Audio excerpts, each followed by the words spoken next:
ଲଙ୍କା ଶ୍ରୁବଣ ଖାଏ ହେଲାକୁ ବୁଝା ବାଇ ମନ ହେ ପଣ୍ଡିତ ମଣ୍ଡଳୀ ଇଏ ଆଜ୍ଞା ମନ୍ଥରା ହଉଛି ରାବଣର ସ୍ତ୍ରୀ। ରାବଣ ମୁକ୍ତି ହେବା ପାଇଁ ଆସିଥିଲା ଆଜ୍ଞା ମର୍ତ୍ତ୍ୟପୁରକୁ। କୈକେୟୀ ଦାସୀ ହୋଇକି ଆସିଥିଲା। କୈକେୟୀଙ୍କ ଦାସୀ ହୋଇ ଆସିଥିଲା କେବଳ ରାମକୁ ବନସ୍ତୁକୁ ପଠାଇବା ପାଇଁ। ଭଗବାନ ରାମ ବ୍ରହ୍ମ ବୋଲି ଜଗତ ଚିହ୍ନୁ ବୋଲି ଆଜ୍ଞା ମନ୍ଥରା କେବଳ ଚକ୍ରାନ୍ତ କଲା। ରାବଣ ମୁକ୍ତି ପାଇଁ ଆସିଥିଲା ମନ୍ଥରା। ମନ୍ଥରା ହଉଛି ଭଗବାନ ରାମଙ୍କର ପରମ ଭକ୍ତ।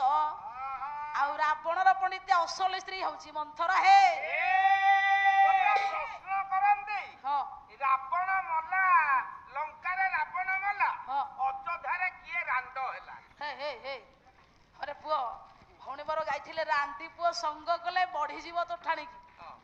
ପଣ୍ଡିତେ ସେଠି ରାଣ୍ଡି ଶବ୍ଦ କାହିଁ ଲେଖିଲେ କବି? କହିଲେ ରାଣ୍ଡି ପୁଅ। ଆଚ୍ଛା ସାରେ ହଁ ଯିଏ ରାଣ୍ଡ ସିଏ ରାଣ୍ଡି ନୁହଁ? ନା ଇଏ ରାଣ୍ଡ ଅଲଗା ରାଣ୍ଡି ଅଲଗା।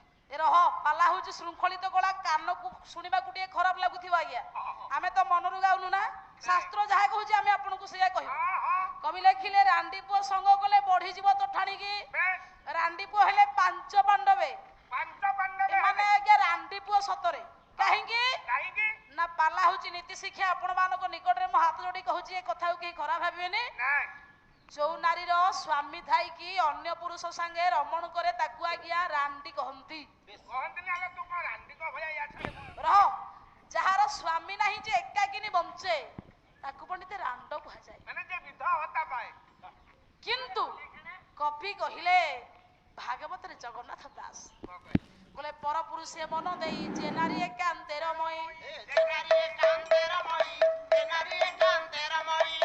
ଟୋପି ବୋଲି ବାଦେ ତାରେ ନରକେ ପଡେ ଅନ୍ତଗାଳେ। ଆଜ୍ଞା ନିନ୍ଦିତ ହୁଏ ନର ଲୋକେ ନିରାଶ ହୁଏ ସ୍ୱାମୀ ସୁଖେ। ଯେ ନାରୀ ସ୍ୱାମୀ ଅଭଗତ ବିଧବା ହନ୍ତି ଜନ୍ମସାଧ। ପୂର୍ବର୍ଜିତ କର୍ମ ନେଇ ଯେ ଯାହା ସ୍ୱାମୀ ଗମିଳ ସେ ଯେବେ ହନ୍ତି ଅସୁନ୍ଦର ଦୁଃଖୀ ଦରିଦ୍ର ବ୍ୟାଧିକର। ତାହାଙ୍କୁ ନ କରିବ ସାନ ସେ ବିଷ୍ଣୁଦେବଙ୍କ ସମାନ। ଏଇଟା ହଉଛି ଶାସ୍ତ୍ର ନିୟମ। ନିଜ ନାରୀ ଯେଉଁ ନାରୀଙ୍କୁ ନିଜ କୃତକର୍ମ ଯାହା ଫଳ ପୂର୍ବ ଜନ୍ମର ଯେତିକି ସୁକୃତି ଯେମିତି ସ୍ୱାମୀ ମିଳିଛନ୍ତି ତାକୁ ଭଗବାନ ବୋଲି ଭାବନ୍ତୁ। ଆଉ ସ୍ୱାମୀ କି ଛାଡି ଯେଉଁ ନାରୀ ଅନ୍ୟତ୍ର ପୁରୁଷକୁ ଅବଲମ୍ବନ କରେ ତାକୁ ପଣ୍ଡିତ ରାଣ୍ଡି ବୋଲି କୁହାଯାଏ। ଯାହା କୁନ୍ତୀ ମନରୁ କହୁନି ଆଜ୍ଞା।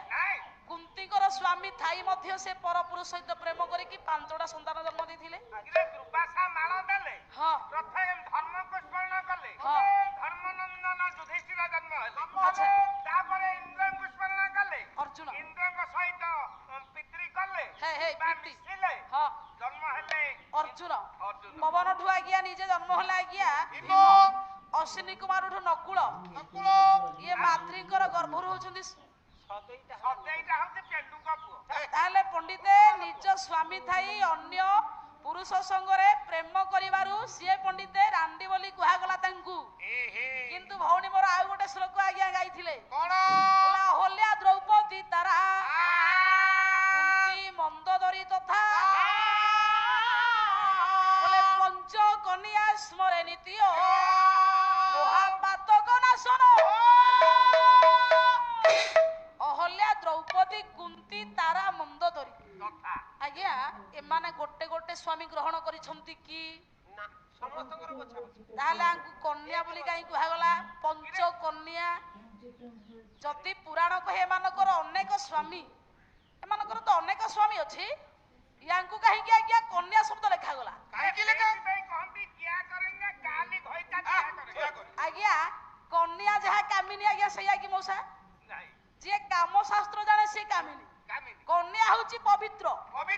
ଯେ ପର୍ଯ୍ୟନ୍ତ ଗୋଟେ ଝିଅ ବିବାହ କରିନି ସେ ପର୍ଯ୍ୟନ୍ତ ସିଏ କନ୍ୟା ରୂପୀ ପବିତ୍ର। ଯେତେବେଳେ ବିବାହ ସିଏ କରେ ସିଏ ହୋଇଯାଏ କାମିନୀ ରମଣୀ ଯାହା ତାକୁ କୁହାଯିବ।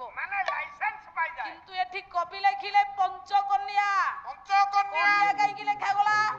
ଇଏ କାହିଁକି ପବିତ୍ର ହେଲେ? ସତ କଥା ଯିଏ କହେ ତାକୁ ସତୀ କୁହାଯିବ।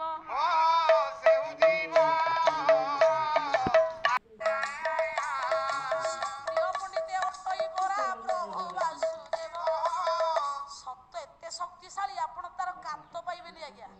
ଯିଏ ସତରେ ଥାଏ କିଞ୍ଚିତ କଷ୍ଟ ଆସିବ କିନ୍ତୁ ପରାଜୟ କେବେ ହବନି। ହବ ନାଇଁ। ଯେ ଅସତରେ ଥିବ ସେ ଭାବୁଥିବ ମୁଁ ଜିତିଲି କିନ୍ତୁ ସବୁଠୁ ସେ ପଛରେ ଥିବ। ଏଥିପାଇଁ ପଣ୍ଡିତ ଆପଣଙ୍କର ଗଙ୍ଗାଧର ମେହର କହିଲେ କହିଲା ସତ୍ୟଟି ଏ ଜଗତେ ପରମ ପଦ ସତ୍ୟଟି ଏ ଜଗତେ ପରମ ପଦ ସତ୍ୟଟି ସଂସାରେ ସର୍ବସମ୍ପଦ ସତ୍ୟ ବଳି ସତ୍ୟଟି ସଂସାରେ ନାହିଁ ସତ୍ୟରୁ ପ୍ରାଣୀ ଗତି ମୁକ୍ତିର ଭଳି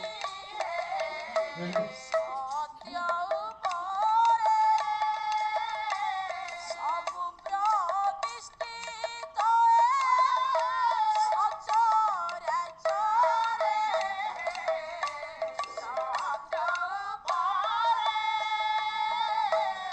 ସମଗ୍ର ବିଶ୍ୱ ଯାହା ଉପରେ ପଣ୍ଡିତ ଅଛି ସେଇ ହଉଛି ସତ୍ୟ ଆଉ ସେଇ ହଉଛି ପରମ ପୁରୁଷ ସନାତନ ବ୍ରହ୍ମ। ହେ ପଣ୍ଡିତ କୁନ୍ତି ଆଜ୍ଞା ସତ କହିଲେ ଦ୍ରୌପଦୀ ସତ କହିଲେ ମନ୍ଦୋଦରୀ ସତ କହିଲେ ତାରା ଆଜ୍ଞା ସତ କହିଛନ୍ତି ଅହଲ୍ୟା ଆଜ୍ଞା ସତ କହିଛନ୍ତି। ଇଏ ପାଞ୍ଚଜଣୀ ଜୀବନରେ କେବେ ହେଲେ ପଣ୍ଡିତ ମିଛର ଆଶ୍ରୟ ନେଇନାହାନ୍ତି। ହେ ଇଏ ଭଗବାନଙ୍କର ପରମ ଭକ୍ତା ହୋଇ ସତ୍ୟ ମାର୍ଗରେ ମାର୍ଗୀୟ ହୋଇଥିବାରୁ ଏ ପାଞ୍ଚ କନ୍ୟା ହେଲେ ପଣ୍ଡିତ ସତୀ। ହେ ଆଜ୍ଞା ନାରୀ ହଉ କି ପୁରୁଷ ହଉ ଯିଏ ସତ କହେ ସେଇ ହଉଛି ସତୀ। ମୁଁ କହୁନି ଆଜ୍ଞା ସନ୍ଥ କବି ଭୀମ ଭୋଇ କହିଲେ କହିଲା କିଏ ବା ନାରୀ ସେ କିଏ ବା ପୁରୁଷ ସମସ୍ତେ ଭାସନ୍ତୁ ସତ୍ୟ ଅନ୍ତର୍ଗତରୁ ସଂଶୟ ଛେଦ କରି ଧରନ୍ତୁ ଶ୍ୟାମ ପଦ। କହିଲା ନାରୀ ହଉ କି ପୁରୁଷ ହଉ ଯିଏ ସତ କହେ ସେଇ ହଉଛି ପୂଜ୍ୟ। ଯିଏ ପ୍ରତିଷ୍ଠିତ ନମସ୍ୟ ସେ କେବଳ